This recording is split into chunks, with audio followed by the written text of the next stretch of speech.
The abrupt postponement of the elections from February 25th to December 15th resulted in widespread discontent, triggering protests in the country's capital, Dakar.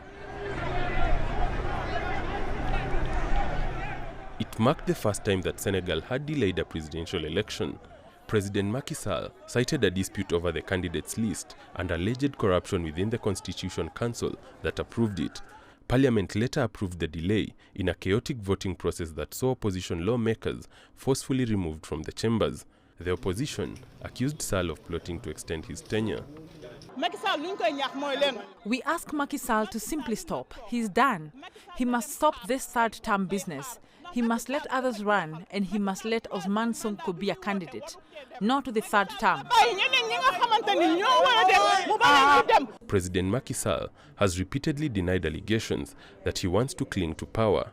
My dear compatriots, my decision, long and carefully considered, is not to be a candidate in the next election on February 25th, 2024, even though the Constitution gives me the right to do so.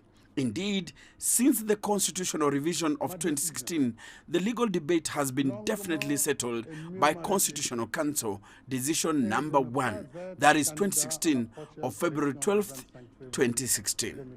Macky Sall's tenure is set to expire on April 2nd. Protesters want him to choose an election date which is before his mandate expires. As the nation awaits an announcement, any pushback from the government against the council's ruling is likely to fan more violent unrest. Muturi Kaibere, CGTN. For a deeper analysis, let's bring in Roger Boyce, a political analyst joining us via Zoom from Dakar. Roger, welcome to the program. Roger, is this the end of the legal dispute over the election date, since the judges said the 2nd of April deadline for the president to leave office cannot be altered? Roger, what's your perspective? Well, thank you for having me. It's good to say that the decision from the Constitutional Court has been acclaimed by the majority of the Senegalese people that I know. But a lot of people are still concerned because the Constitutional Court Council didn't give any time frame in which the president should host the election, which make a lot of people concerned about when will be the next move of the president. If we know that our Constitution, on its Article 52, gives the president the power in situation like when the country is going through an institutional crisis, for the president shall have access to exceptional powers. And because of that, a lot of opposition leaders are very concerned on what would be the next move of our president, Macky Sall. Well, in light of what you've just said, what is next in regards to the election date, since the court said the original one of 25th of February is now highly unlikely? What happens next? I do agree that it is going to be very challenging to host the election on February 25th. But I think a lot of people it's been a topic that a lot of people have been discussing. And to host the election on March 3rd, which will be the first round, and then if none of the candidates has reached the 50%, which will make the person the official winner, then the second round can happen on March 10, which will leave the president at least 4 weeks to do the transfer of power to the elected president. So we believe that on March 3rd, these elections should happen. Well, in the court of public opinion, where does the ruling leave the president and the parliament, which had backed the delay? Well, I think it's also good to mention that even though the parliament has backed the decision, the members of the parliament whose part was actually removed from the parliament by the police. I just wanted to throw that out there. But nonetheless, our Constitution, on its Article 92, declare that no decision from the Constitutional Council should be appealed, and that all the authorities should respect it.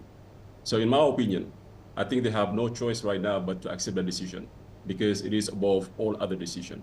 But like I said again, unless the president decides to use Article 52, which give him all the exceptional powers, if the country is going through crisis, institutional crisis, and allow the circumstances, which is not the case right now in Senegal. All right, that leads me very nicely to my last question. Senegal has long been the beacon of liberal democracy in Africa.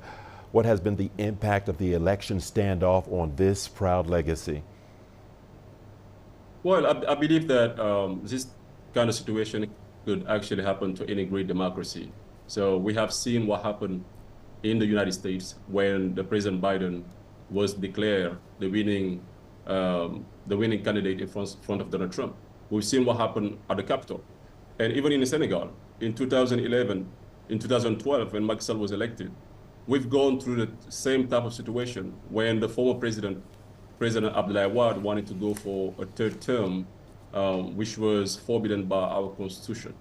But at the end of the day, the election was held, and Macky Sall won the election. And we've seen again that our democracy was outstanding because the President Abdoulaye Wade, the former president, has accepted him losing the elections, has congratulated President Macky Sall, and has transferred the power to the elected president.